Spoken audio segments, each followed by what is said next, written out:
School assistant గా Ashwarapeta girls high school నుంచి పోయిన సంవత్సరం రిటైర్ అయ్యా.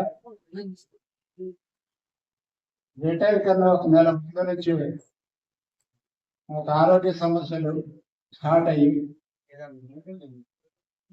గాలి బ్లాడర్ పూర్తిగా మూసుకొనిపోవడం వల్ల ఖమ్మంలో రెండవ హాస్పిటల్లో మొదటి స్టంట్ వేశారు. దాని పీరియడ్ 3 వారాలు అన్నారు. 3 వారాల తర్వాత దాన్ని రిమూవ్ చేశారు. మళ్ళీ రెండో స్టంట్ మళ్ళీ అదే రెండవ హాస్పిటల్ వేశారు. దాని పీరియడ్ 6 వారాలు అన్నారు. కానీ మొదటి స్టంట్ వేసినప్పుడే ఇన్ఫెక్షన్ రావడం వల్ల రెండో స్టంట్ వేసినప్పుడు 10 రోజులకి బాగా పెయిన్ ఎక్కువయ్యి అక్కడ నుంచి మమతా హాస్పిటల్లో ఈహెచ్ఎస్ ఉందని తెలిసి మమతా హాస్పిటల్కి పోయినా. మమతా హాస్పిటల్ పోతే డాక్టర్ శశిర్ గారు, అతను దీనికి సంబంధించిన డాక్టర్, ఆయన బోడిపూడి శశిర్ గారు, ఆయన జూన్ 11వ తారీఖు నాడు నాకు ఆపరేషన్ చేశారు. ఆపరేషన్ చేసేటప్పుడే కొంచెం ఏదో సక్సెస్ కానట్టుగా తెలిసింది. కానీ ఒక ఆపరేషన్ అయిన తర్వాత ఒక 6 నెలల పాటు ఈ ఆపరేషన్ పోయిన సంవత్సరం ఏప్రిల్ మొదలుపెట్టి ఈ రోజు వరకు నేను కడుపు నిండా 4 మెతుకులు తిన్న రోజు లేదు. తింటేనేమో అరగట్లేదు, తినకపోతేనేమో ఆకలిస్తుంది. ఇట్లా ఈ సంవత్సరం నుంచి బాధపడుతూ ఉండగా మళ్ళీ పోయిన సంవత్సరం జనవరి 26 మొన్న జనవరి 26 మా ఫాదర్ చనిపోయాడు. నాకు ఈ సంవత్సరం ఈ ఆపరేషన్ బిల్స్, హాస్పిటల్ బిల్స్ కాకుండా మా నాన్నగారు చనిపోవడం వల్ల కొంత ఖర్చు అయింది. ఇవన్నీ నేను నా స్నేహితులు, నా మిత్రులు అందరి ద్వారా నాకున్న ఎల్ఐసి పాలసీలు వాటిని సరెండర్ చేసి పోస్ట్ ఆఫీసులో కట్టిన వాటిని కూడా సరెండర్ చేసి ఇక నా తిప్పల్ని పడుకుంటూ వచ్చాను. నేను ఏజ్, రెండోది నిమ్స్, మూడోది కిమ్స్. ఈ ఎక్స్పర్ట్ ప్రిఫర్ చేసిన తర్వాత సరిగా నా దగ్గర ఉన్న డబ్బులు అయిపోయినాయి. మా మేడం బంగారం పెట్టి ఒక 6 లక్షలు తీసుకుని పోతే 6 రోజుల్లోనే 6 లక్షలు అయిపోయింది. అక్కడ ఖర్చు మొత్తం చేశారు. చేసిన తర్వాత ఇది క్యాన్సర్ అని చెప్పారు, ప్రోస్టేట్ క్యాన్సర్ అని చెప్పారు. చెప్పిన తర్వాత వాటికి నా దగ్గర డబ్బులు లేవు సార్. అక్కడ నుంచి హైదరాబాద్ పోయిన, హైదరాబాద్ నుంచి ఖమ్మం వచ్చిన 2025లో రిలీజ్. అప్పటి నుంచి కూడా రావాల్సిన ఏమీ రాలేదు. సరే వస్తే లేని చూసుకునే సందర్భంలో, వస్తే లేని చెప్పేసి ఉన్న సందర్భంలో ఈ క్యాన్సర్ సెటాక్ కావడం, ఉన్న డబ్బులు అయిపోవడం, మళ్ళీ ట్రీట్మెంట్ చేయించుకునే అవకాశం కూడా నా దగ్గర ఆర్థికంగా లేకపోవడం వల్ల మీ ద్వారా ప్రభుత్వాన్ని నేను రిక్వెస్ట్ చేస్తాను సార్, నాకు రావాల్సిన డబ్బులు అందిస్తే నాకు బతకాలకు ఉపయోగపడతాయి. నాకల్లా ఇంతకన్నా నాకు సోదరులందరికీ కూడా హృదయపూర్వక ధన్యవాదాలు.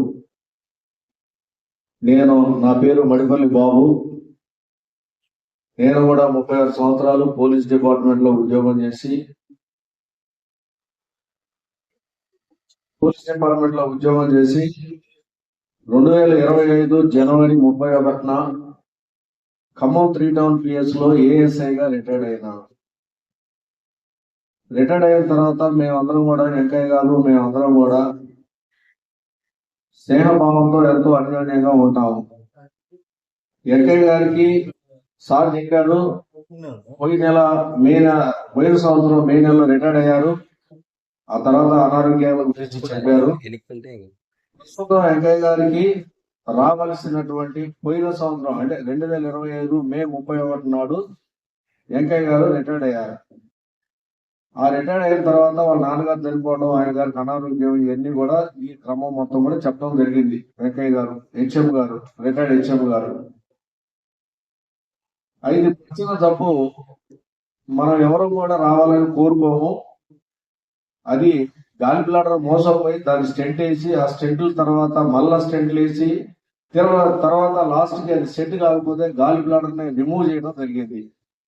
ఆ రిమూవ్ చేసే క్రమంలో ఇంకేమైనా జరిగిందో ఏమో తెలియదు, కానీ అది కాస్త ప్యాంక్రియాటిక్ తగిలి ఏదో జరిగి అందులో చిన్న బసలాగా వచ్చి ఆ తర్వాత అది ఒక చిన్న గడ్డలాగా ఏర్పడి ఇక్కడ చూపిస్తే రిమూవ్ చేసిన అంటే గాలి బ్లాడర్ రిమూవ్ చేసిన డాక్టర్ గారు చూపిస్తే వాళ్ళకి అనుమానం వచ్చి ఎందుకైనా మంచిదని హైదరాబాద్ ఏఏజీ హాస్పిటల్కి తీసుకెళ్లారు. అక్కడ ఏఏజీలో అన్ని టెస్టులు చేస్తే ఆ ప్యాంక్రియాటిక్ లోని క్యాన్సర్ గా ఆ పుండు తయారైంది. అక్కడ ఉన్న వారం రోజులకే 7 లక్షలు ఖర్చు అయింది. ఆ తర్వాత వారి ఆర్థికంగా చాలా, వాళ్ళ నాన్నగారు చనిపోయాక అయిన ఖర్చులు, వాళ్ళ ఇంట్లో పరిస్థితి కూడా చాలా బాగోలేదు, చాలా దీనా స్థితిలో ఉన్నారు. ఈ హైదరాబాద్ పోయేటప్పుడు కూడా వారి భార్యని ఇంకా కొంతమంది దగ్గర డబ్బులు తీసుకొని అంటే బంగారం పొదగట్లో పెట్టి చేయడం జరిగింది. ఇక ఇప్పుడు విషయం ఏంటంటే లాస్ట్ కి ఫైనల్ కంక్లూజన్ ఏంటంటే వెంకయ్య గారికి రావాల్సిన సరెండర్ లీవ్లు కానీ, తర్వాత గ్రాడ్యుయేటీ కానీ, తర్వాత కమిటేషన్ కానీ,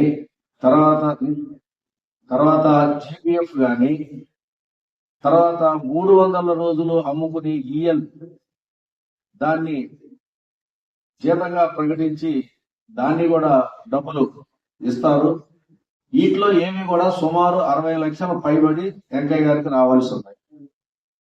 ఈ 60 లక్షల రూపాయలు కూడా ఈ రోజు వరకు ఒక్క రూపాయి కూడా రాలేదు. ఆ రూపాయి రాని వాళ్ళలో నేను కూడా ఒక బాధితుడినే. నాకు కూడా 65 లక్షల దాకా రావాలా, ఏ ఒక్క రూపాయి కూడా డబ్బులు పడలేదు. సరే, మేము కంటెంప్ట్ ఆఫ్ కోర్టు పోయాం, కంటెంప్ట్ వేసాం. అది మళ్ళా జూన్ 10వ తారీఖు వాయిదా ఉంది. సరే, అది వేరే విషయం. ఇప్పుడు నేను వెంకయ్య గారి తరఫున నేను ఒక రిటైర్డ్ ఉద్యోగిగా, నేను ఒక బాధితుడిగా, అందులో ఈ ఖమ్మం జిల్లా రిటైర్డ్ ఉద్యోగుల సంఘానికి ఈ మధ్య నేను నన్ను ప్రెసిడెంట్ గా ఎన్నుకోవడం కూడా జరిగింది. అయితే ఈ క్రమంలో వెంకయ్య గారి ప్రాణాలు కాపాడాలంటే అది వచ్చింది ఆశామాషి జబ్బు కాదు. దానితో పాటు ప్యాంక్రియాసిస్ వచ్చింది.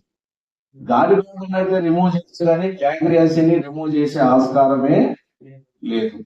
దాన్ని రిమూవ్ చేయాలంటే మనం ప్రమాదకరం, అంటే మీకు అర్థమైంది నేను చెప్పే విధానం. కాబట్టి దయచేసి గవర్నమెంట్ వారిని, ముఖ్యమంత్రి గారిని, ఇక్కడ ఉన్న మన జిల్లాలో ఉన్న 3 మంత్రులు గారిని, తర్వాత అధికారులైన డిఓ గారిని, కలెక్టర్ గారిని, వీళ్ళందరికీ కూడా నేను వేడుకునేది ఏంటంటే వెంకయ్య గారి తరఫున, ఉద్యోగస్తులందరి తరఫున నేను వేడుకునేది ఏంటంటే 2 చేతులు ఎత్తి వారికి దండం పెడుతూ, మా వెంకయ్య గారి ప్రాణాలు కాపాడాలి అంటే జీపీఎఫ్, గ్రాడ్యుయేటీ, కంపెన్సేషన్ లీవ్, 300 రోజులు డబ్బులు, తర్వాత సరెండర్ లో ఇంకా రావాల్సిన బెనిఫిట్స్ మొత్తం, ఆయన గారికి ఏమేమైతే బెనిఫిట్స్ రావాలనో గవర్నమెంట్ నుంచి దయావంతులైన ముఖ్యమంత్రి గారిని సాధారణంగా వేడుకునేది ఏంటంటే వారికి ఇమీడియట్ గా డబ్బులు మీరు ఈ వారం రోజుల్లో కనుక చేస్తే, వారికి కీమోథెరపీ చేస్తున్నారు, వరుసగా 8 నెలలు కీమోథెరపీ చేయాలట. కీమోథెరపీ చేసినా కూడా గ్యారంటీ లేదని డాక్టర్లు ఇండైరెక్ట్ గా పేషెంట్ చెప్తే బాధపడదని వాళ్ళ అబ్బాయికి కూడా చెప్పడం జరిగింది. అయితే ఈ సమయంలో రెస్టారెంట్ ముందు మేము ఏది దాయకూడదు, దాయకం కూడా కరెక్ట్ కాదు. కాబట్టి వారి ప్రాణాలు కాపాడి వారి కుటుంబాన్ని ఆదుకోవాలంటే గవర్నమెంట్ నుంచి రావాల్సినటువంటి రిటైర్మెంట్ బెనిఫిట్స్ మొత్తం కూడా వారికి అందజేస్తే వారు ఆ డబ్బులతోని ఆరోగ్యాన్ని చూపించుకుంటారని నేను మనసారా కోరుకుంటూ మరొకసారి ముఖ్యమంత్రి గారికి 2 చేతులెత్తి నమస్కారం చేస్తున్నాను.